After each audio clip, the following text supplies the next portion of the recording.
السلام علیکم ورحمۃ اللہ وبرکاتہ۔ الحمدللہ نحمدہ ونستعینہ ونستغفرہ ونعوذ باللہ من شرور انفسنا ومن سیئات اعمالنا من يهده الله فلا مضل له ومن يضلل فلا هادي له واشهد ان لا اله الا الله وحده لا شريك له واشهد ان محمدا عبده ورسوله يا أيها الذين آمنوا اتقوا الله حق تقاته ولا تموتن إلا وأنتم مسلمون يا أيها الناس اتقوا ربكم الذي خلقكم من نفس واحدة وخلق منها زوجها وبث منهما رجالا كثيرا ونساء واتقوا الله الذي تساءلون به والأرحام إن الله كان عليكم رقيبا يا أيها الذين آمنوا اتقوا الله وقولوا قولا سديدا يصلح لكم أعمالكم ويغفر لكم ذنوبكم ومن يطع الله ورسوله فقد فاز فوزا عظيما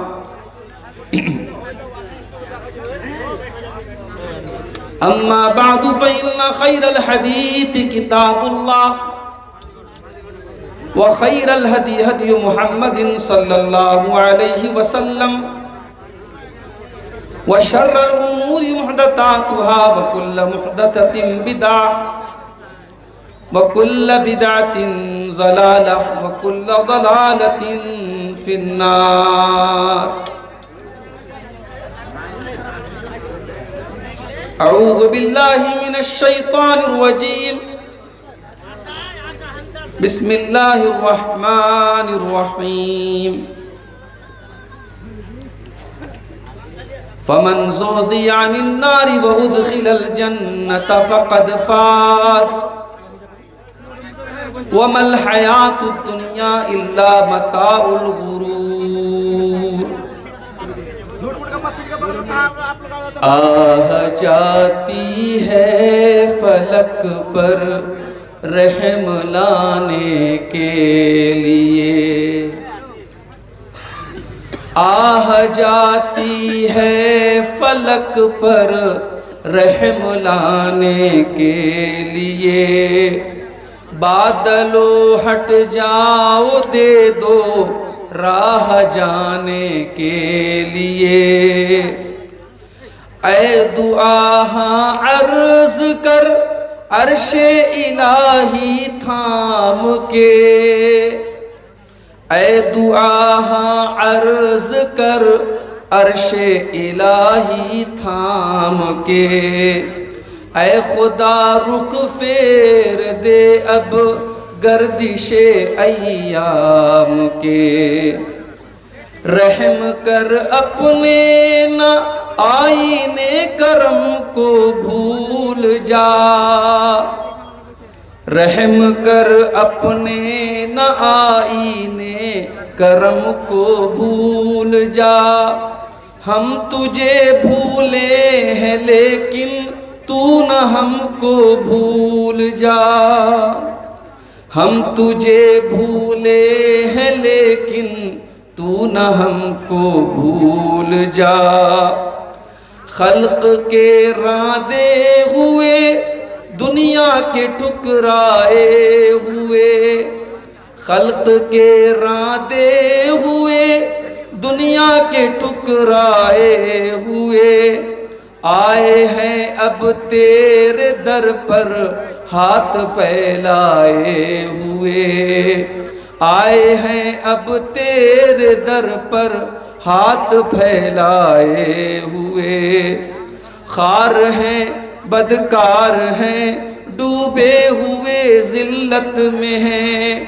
خار ہیں بدکار ہیں ڈوبے ہوئے ذلت میں ہیں، کچھ بھی ہیں لیکن تیرے محبوب کی امت میں ہیں، کچھ بھی ہیں لیکن تیرے محبوب کی امت میں ہیں۔ حق پرستوں کی اگر کی تو نے دل جوئی نہیں، حق پرستوں کی اگر کی تو نے دل جوئی نہیں، تانا دیں گے بت کے مسلم کا خدا کوئی نہیں، تانا دیں گے بت کے مسلم کا خدا کوئی نہیں۔ محترم علماء کرام، بزرگوں، نوجوان ساتھیوں، پردہ نشین ماؤں اور بہنوں، پیارے بچوں،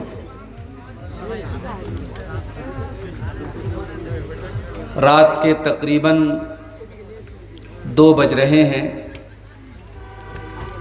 پچھلے سال آپ کے اسی چرخی میں کچھ مجبوریوں کی وجہ سے مجھے جلدی نکلنا تھا،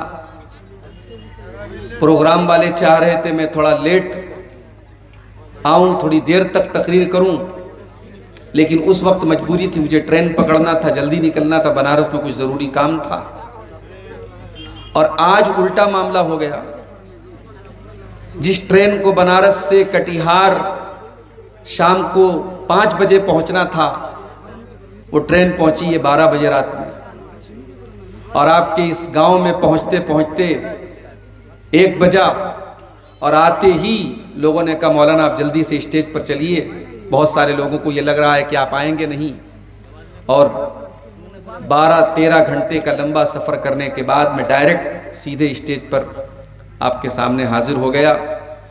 اور ابھی ہمارے بنگالی زبان کے جو مقرر تھے، مجھے نام نہیں معلوم، وہ بڑے عبد الرحمن معراجی صاحب بڑے بہترین انداز میں آپ سے ادارے کے لیے تعاون حاصل کر رہے تھے۔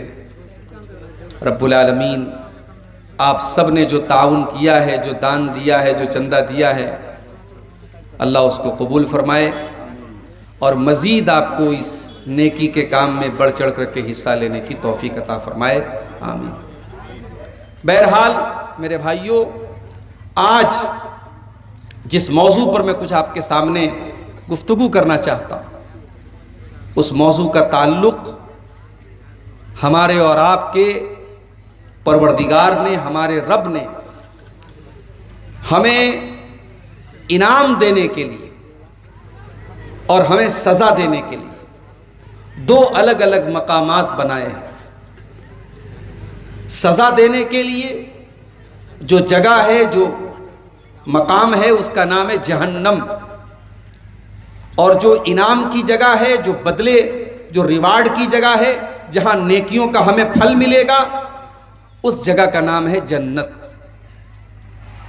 تو آج کی ہماری تقریر کا ٹاپک ہے وہ کون سی چیزیں ہیں، وہ کون سے اعمال ہیں، وہ کون سی ایکٹیویٹیز ہیں جو ہمیں جنت میں لے کر کے جائیں گی۔ ظاہر ہے بہت ساری چیزیں ہیں، ہم کچھ چنندہ چیزیں آپ کے سامنے بیان کریں۔ اس کے پہلے کہ ہم ان اعمال کو بیان کریں، ان چیزوں کو بیان کریں جو ہمیں جنت میں لے کے جاتی ہیں، پہلے ہم یہ سمجھ لیتے ہیں کہ جنت ہے کیا۔ جنت کا لفظ عربی زبان میں ایسے باغ کو جنت کہا جاتا ہے جو اتنا گھنا ہو کہ زمین نظر نہ آتی۔ اصل میں جنہ کے معنی عربی میں کسی چیز کا غائب ہونا، اسی لیے جنات کو جن کہا جاتا ہے، کیونکہ جن جو ہوتے ہیں وہ ہمیں نظر نہیں آتے، وہ ادرش ہوتے ہیں، انویزیبل ہوتے ہیں، ہم انہیں نہیں دیکھ سکتے، وہ ہمیں دیکھتے ہیں۔ تو جنت کہتے ہیں اس باغ کو جس میں اتنے پیڑ ہوں، اتنے درخت ہوں کہ زمین نظر نہ آ رہی ہو اوپر سے، اس کو کہتے ہیں جنت۔ اور شریعت میں جنت اس مقام کا نام ہے جو اللہ رب العالمین نے اپنے نیک بندوں کے لیے تیار کر کے رکھی ہے۔ اب وہ جنت کیسی ہے، اس میں کیا کیا ملے گا، وہ ایک الگ ٹاپک ہے۔ بس آپ اتنا سمجھ لیجئے کہ جنت ہمارے تصور سے، ہماری سوچ سے، ہماری امیجینیشن سے بہت اوپر کی چیز ہے۔ جو ہم سوچ نہیں سکتے، جنت اس سے بھی اوپر کی چیز ہے۔ دنیا میں ٹاپ سے ٹاپ نعمتیں، چاہے وہ مال کی نعمت ہو، چاہے وہ خوبصورتی کی نعمت ہو، چاہے وہ عورت کی نعمت ہو، چاہے وہ کھانے پینے کی لذتیں ہوں، دنیا میں جتنی طریقے کی لذتیں اور نعمتیں ہیں، وہ جنت کی نعمتوں کے سامنے کوڑا ہے، کوڑا۔ جنت کیسی ہے، بس ایک آیت قرآن کی اپنے سامنے رکھی۔ اللہ تعالیٰ فرماتا ہے سورہ سجدہ کے اندر، جمعہ کے دن فجر کی نماز اگر آپ پڑھتے ہوں گے مسجد میں تو سورہ سجدہ کی تلاوت امام صاحب پہلی رکعت میں کرتے ہیں، اور یہ آیت ضرور آپ کے سامنے گزرتی ہے۔ فَلَا تَعْلَمُ نَفْسٌ مَّا أُخْفِيَ لَهُم مِّن قُرَّةِ أَعْيُنٍ جَزَاءً بِمَا كَانُوا يَعْمَلُونَ۔ ہم نے اپنے بندوں کی آنکھوں کی ٹھنڈک کے لیے، ان کے دل کے سکون کے لیے، ان کے دل کے قرار کے لیے، ان کو سکون پہنچانے کے لیے ہم نے جنت میں کون کون سی نعمتوں کو تیار کر کے رکھا ہے۔ فَلَا تَعْلَمُ نَفْسٌ، کوئی نہیں جانتا، کوئی سوچ بھی نہیں سکتا، کوئی تصور بھی نہیں کر سکتا کہ ہم نے جنت میں کون کون سی نعمتوں کو تیار کر کے رکھا ہے۔ اور اللہ کے نبی فرماتے ہیں، بخاری کی روایت ہے، اللہ کے نبی فرماتے ہیں کہ اللہ تعالیٰ کہتا ہے اعددت لعبادی الصالحین ما لا عین رات ولا اذن سمعت ولا خطر علی قلب بشر۔ اے میرے بندو، میں نے جنت میں اپنے بندوں کے لیے جن نعمتوں کو تیار کر کے رکھا ہے، نہ تو کسی کان نے سنا ہے، نہ تو کسی آنکھ نے دیکھا ہے، نہ کسی دل میں ان کا خیال آیا ہے، نہ کسی نے سوچا بھی ہوگا کہ ایسی نعمتیں ملیں گی۔ بھئی دنیا میں آپ کھانا کھاتے ہیں، بھوک لگتی ہے، کھانا کھاتے ہیں، آپ کی پسند کا کھانا آیا تو تھوڑا زیادہ کھاتے ہیں، اس کے بعد ایک ٹائم ایسا آتا ہے کہ کھانا کھاتے کھاتے آپ کی بھوک پوری ہو جاتی ہے، پیٹ بھر جاتا ہے، اس کے بعد آپ کو لگتا ہے یار چھوڑو بس ہو گیا، بہت ہو گیا۔ جنت میں ایسا نہیں، جنت میں کوئی بور نہیں ہوگا، کوئی اکتائے گا نہیں۔ لا یمسہم فیہا نصب وما ہم منہا بمخرجین۔ جنت میں کوئی تھکے گا نہیں، کوئی بور نہیں ہوگا، اور جنت میں جانے کے بعد کسی کو جنت سے نکالا نہیں جائے گا۔ جہنم سے تو لوگ نکلیں گے، جہنم میں جانے کے بعد بہت سارے لوگوں کو اللہ تعالیٰ ان کے گناہوں کی سزا دے کر کے یا اپنے نبی کی سفارش کے ذریعے ان کو جہنم سے نکالے گا، مگر جو جنت میں ایک بار چلا گیا اب جنت سے نکل نہیں سکتا۔ جنت میں یہ ڈر نہیں ہے۔ دنیا میں یہ ڈر ہوتا ہے نا، آج پیسہ ہے کل پتہ نہیں ہوگا کہ نہیں ہوگا، آج جوانی ہے کل بڑھاپا آ جائے گا۔ جنت میں بڑھاپا نہیں آئے گا، جنت میں جتنے لوگ ہوں گے سب جوان ہوں گے، 30 سے 33 سال، 30 سے 33 سال کے بیچ، ایئرز کے بیچ میں، اور جنت میں سب خوبصورت ہوں گے۔ دنیا میں اگر کوئی انسان بدصورت بھی رہے گا، جنت میں جاتے ہی ایسی ہوا چلے گی اس کو بہترین ہو جائے گا، اس کی شکل بہترین ہو جائے گی، سب کی ہائٹ ایک جیسی ہوگی، وہاں کوئی لمبا کوئی ناٹا نہیں، سب کی ہائٹ برابر ہوگی۔ اور جنت کی عورتیں، اللہ اکبر، اللہ نے فرمایا سورہ رحمان کے اندر فیہن قاصرات الطرف لم یطمثہن انس قبلہم ولا جان۔ جنت میں جو حوریں ہوں گی وہ نظروں کو جھکانے والی ہوں گی، اتنی پاکیزہ ہوں گی، ان کو کسی انسان نے کبھی ہاتھ نہیں لگایا ہوگا، کسی جنات نے کبھی ان کو ہاتھ نہ لگایا ہوگا۔ فَبِأَيِّ آلَاءِ رَبِّكُمَا تُكَذِّبَانِ، تو اے میرے بندو، اے جنات اور انسان، تم اپنے رب کی کون کون سی نعمتوں کو جھٹلاؤ گے؟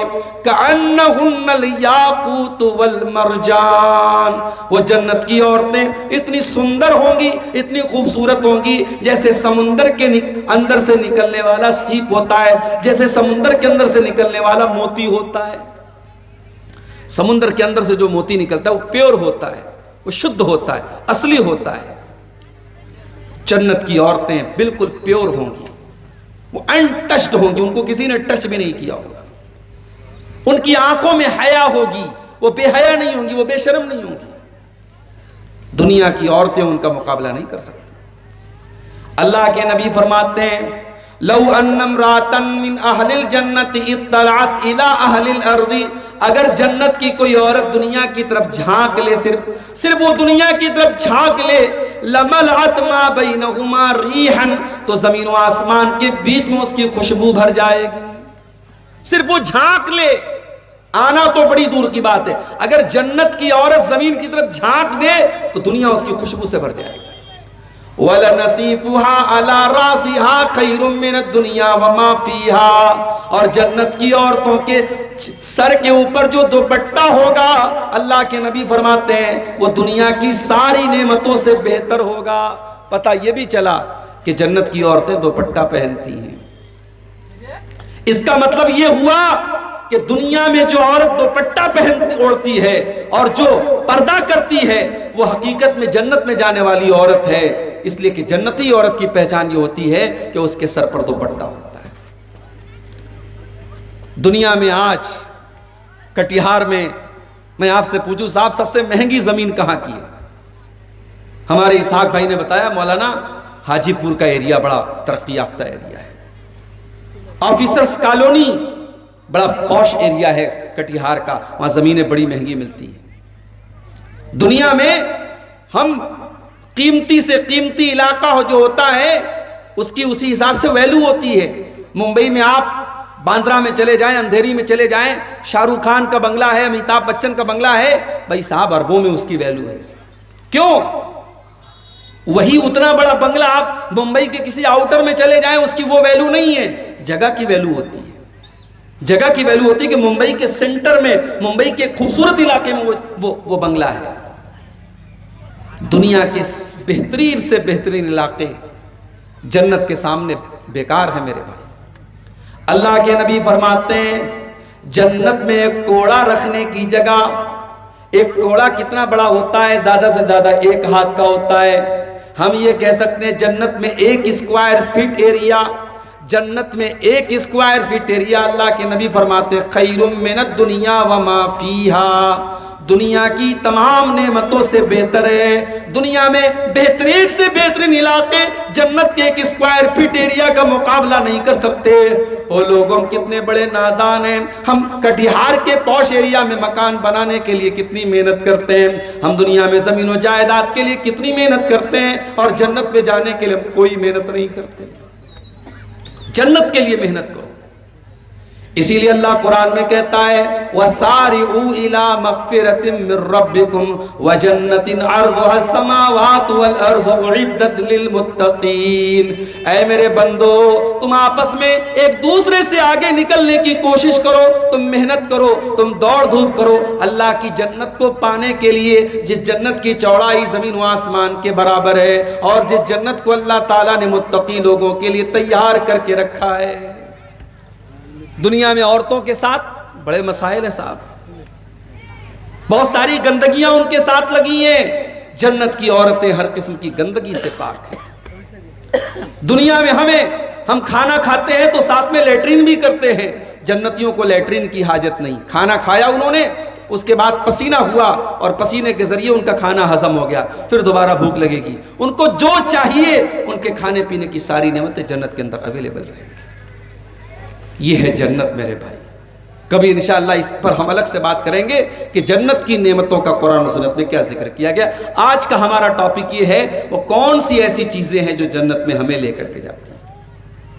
اور یہ بات نوٹ کر لیجئے، کامیابی یہ نہیں ہے کہ آپ لال بتی والی گاڑی پر گھومیں، کامیابی یہ نہیں ہے کہ بہار گورنمنٹ میں آپ کو منسٹر بنا دیا جائے، گاؤں کا پردھان بنا دیا جائے، ویدھان سبھا کا ودھایک بنا دیا جائے اور گاؤں میں سب سے زیادہ دولت آپ کے پاس ہو جائے۔ کامیابی یہ نہیں ہے میرے بھائی، کامیابی میرے رب کی نظر میں، کامیابی اللہ کی نظر میں کیا ہے؟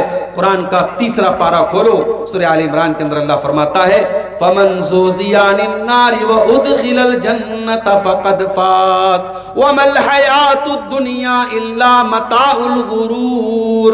میرے بندو، حقیقت میں کامیاب تو وہ انسان ہے جس کو ہم نے جہنم سے بچا لیا اور جس کو جنت میں ڈال دیا۔ جو جنت میں چلا گیا وہی کامیاب ہے، اور جو دنیا کے چکر میں پڑا ہوا ہے وہ کان کھول کر کے سن لے وَمَا الْحَيَاةُ الدُّنْيَا إِلَّا مَتَاعُ الْغُرُورِ۔ دنیا کی زندگی تو دھوکہ ہے، دھوکہ۔ بڑا ناز تھا فرعون کو اپنی حکومت پر۔ فرعون یہ سمجھتا تھا حکومت یہ کامیابی ہے، لیکن فرعون جو اپنی حکومت اور بادشاہت پر بہت غرور کرتا تھا، بہت ناز کرتا تھا، جو موسیٰ علیہ السلام کا مذاق اڑایا کرتا تھا، اللہ تعالیٰ نے اسی فرعون کو پانی میں ڈوبا ڈوبا کر کے مار ڈالا، پانی میں ڈوب کر کے مر گیا۔ اور جب مرنے لگا تو فرعون کہتا ہے کہ میں اللہ کے اوپر ایمان لاتا ہوں، میں اس اللہ کے اوپر ایمان لاتا ہوں جس اللہ کے اوپر بنی اسرائیل ایمان لاتے ہیں۔ اللہ نے فرمایا الآن وقد عصیت من قبل، اے فرعون آج تک تو ہماری نافرمانی کرتا رہا، آج تک تو ہمارا مذاق اڑاتا رہا، اور آج اپنے سامنے موت کو دیکھ کر کے تو ایمان لے آیا۔ فَالْيَوْمَ نُنَجِّيكَ بِبَدَنِكَ لِتَكُونَ لِمَنْ خَلْفَكَ آیَةً، اے فرعون آج ہم تجھے اس پانی کے اندر موت کی نیند تو سنائیں گے، مگر اے فرعون ہم تیری ڈیڈ باڈی کو سلامت رکھیں گے، تیرے بدن کو سلامت رکھیں گے، تیری ڈیڈ باڈی کو آنے والی نسلوں کے لیے باقی رکھیں گے، آنے والی نسلیں دیکھیں گی۔ دیکھو فرعون بہت بڑا بادشاہ تھا، مگر اللہ نے اس کا انجام کیا کیا؟ جب اس نے اللہ کی نافرمانی کی، جب اس نے اللہ کا مذاق اڑایا، اللہ نے اس کا انجام کیا کیا؟ تیری لاش دیکھ کر کے دنیا عبرت حاصل کرے گی۔ بہت پیسے والا تھا قارون، اس نے دولت کو کامیابی سمجھا ہوا تھا۔ جب وہ کپڑا پہن کر سج سور کر کے سج دھج کر کے نکلا کرتا تھا تو اس کی قوم کے لوگ بیچارے بڑے بڑے جوش میں آ کر کے کہتے تھے یا لیت لنا مثل ما اوتی قارون، اے کاش ہمارے پاس بھی اتنی دولت آ جائے جتنی دولت قارون کے پاس ہے۔ اتنی دولت تھی قارون کے پاس کہ قرآن کہتا ہے وَآتَيْنَاهُ مِنَ الْكُنُوزِ مَا إِنَّ مَفَاتِحَهُ لَتَنُوءُ بِالْعُصْبَةِ أُولِي الْقُوَّةِ، کہ قارون کے خزانوں کی چابیوں کو بڑے بڑے پہلوان بڑی مشکل سے اٹھایا کرتے تھے۔ اتنا خزانہ تھا، اتنی دولت تھی، اور قارون کو اپنی دولت پر بڑا ناز بھی تھا۔ قارون کہا کرتا تھا انما اوتیتہ علی علم، یہ دولت تو میرے باپ دادا سے مجھے نہیں ملی ہے، میں نے اس کو وراثت میں نہیں پایا ہے، یہ دولت تو میری نالج سے ملی ہے، میرے ٹیلنٹ سے ملی ہے، میں اس لائق تھا اس لیے مجھ کو یہ دولت ملی ہے۔ اللہ نے فرمایا ٹھیک ہے اب ہم تجھے مزہ چکھاتے ہیں۔ اللہ فرماتا ہے فَخَسَفْنَا بِهِ وَبِدَارِهِ الْأَرْضَ، ہم نے قارون کو اور قارون کے محل کو، قارون کے خزانے کو زمین کے اندر دھسا دیا، قارون کی ساری دولت بھی قارون کے ساتھ زمین کے اندر دفن ہو گئی۔ اس دنیا کی اوقات کیا ہے میرے بھائی؟ اللہ نے ایک لفظ میں بتا دیا یہ دنیا کیا ہے، وَمَا الْحَيَاةُ الدُّنْيَا إِلَّا مَتَاعُ الْغُرُورِ، یہ دنیا تو دھوکے کا سامان ہے، یہ دنیا دھوکے باز ہے، یہ دنیا بے وفا ہے، اس دنیا نے آج تک کسی کے ساتھ وفا نہیں کی ہے۔ آپ بے ایمانی کریں گے، آپ دوسروں کا حق ماریں گے، کچھ زمین بنا لیں گے، کچھ جائیداد بنا لیں گے، مگر میرے پیارے ساتھیوں جس دن موت آئے گی، جس دن دل کی دھڑکن بند ہو جائے گی، جس دن سانسوں کی ڈور تھم جائے گی، ساری زمین جائیداد آپ کے بچوں کی ہو جائے گی، آپ کے گھر والوں کی ہو جائے گی، اور آپ کے ہاتھ کیا جائے گا؟ آپ تو خالی ہاتھ آئے تھے اور خالی ہاتھ اللہ کے پاس جائیں گے، 2 گز زمین کے نیچے جائیں گے۔ میرے پیارے ساتھیوں اللہ فرما رہا ہے وَمَا الْحَيَاةُ الدُّنْيَا إِلَّا مَتَاعُ الغرور، میرے بندو یہ دنیا تو دھوکے کا سامان ہے۔ ہارون رشید ایک بہت بڑا بادشاہ گزرا ہے عباسی دور کا۔ ایک مرتبہ ہارون رشید نے اپنے دور کے بہت بڑے عالم سے پوچھا کہ مجھے کوئی نصیحت کر دیجیے۔ تو انہوں نے کہا کہ میں آپ کو کیا نصیحت کروں، میں آپ سے بس 2 سوال کرنا چاہتا ہوں۔ کیا سوال ہے؟ کہا مان لیجئے کہ آپ سفر پہ نکلے ہیں، ریگستان میں آپ سفر کر رہے ہیں اور بہت زور سے آپ کو پیاس لگی ہے اور دور دور تک پانی آپ کو نظر نہیں آ رہا ہے، اور پیاس اس قدر لگی ہوئی ہے کہ پانی نہ ملا تو آپ مر جائیں گے۔ اتنے میں آتا ہے ایک آدمی اور اس کے پاس ایک پیالہ ہے اور پیالے میں 2 گھونٹ پانی ہے۔ وہ کہتا ہے بادشاہ سلامت، یہ 2 گھونٹ پانی میں آپ کو دے سکتا ہوں، بس شرط یہ ہے کہ آپ اپنی آدھی حکومت مجھے دے دیں، میں یہ 2 گھونٹ پانی آپ کو دے دوں گا۔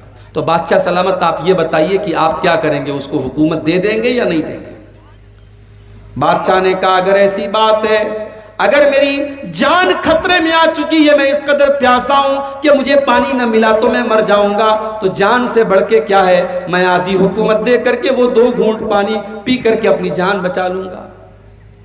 پھر اس عالم نے کہا اچھا ایک بات بتائیے، کچھ اور آگے آپ بڑھے، آپ نے پانی تو پی لیا، اب وہ پانی آپ کے بدن کے اندر اٹک گیا، آپ کو پیشاب لگ رہا ہے، پیشاب کی ضرورت محسوس ہو رہی ہے، مگر پیشاب کا راستہ بند ہو گیا ہے، پیشاب نکل ہی نہیں رہا ہے، آپ تڑپ رہے ہیں، آپ مچھلی کی طرح تڑپ رہے ہیں، لیکن پیشاب کا راستہ آپ کا رک چکا ہے، پیشاب آپ کا باہر نہیں نکل پا رہا ہے، آپ درد کے مارے بے چین ہیں۔ اتنے میں ایک دوسرا آدمی آتا ہے اور وہ کہتا ہے بادشاہ سلامت، میں آپ کا پیشاب نکال سکتا ہوں، میں ایسی دوا دے سکتا ہوں، ایسا طریقہ بتا سکتا ہوں کہ آپ کی پیشاب نکل آئے گی اور آپ کو اس تکلیف سے نجات مل جائے گی، شرط یہ ہے کہ آپ اپنی آدھی حکومت مجھے دے دیں۔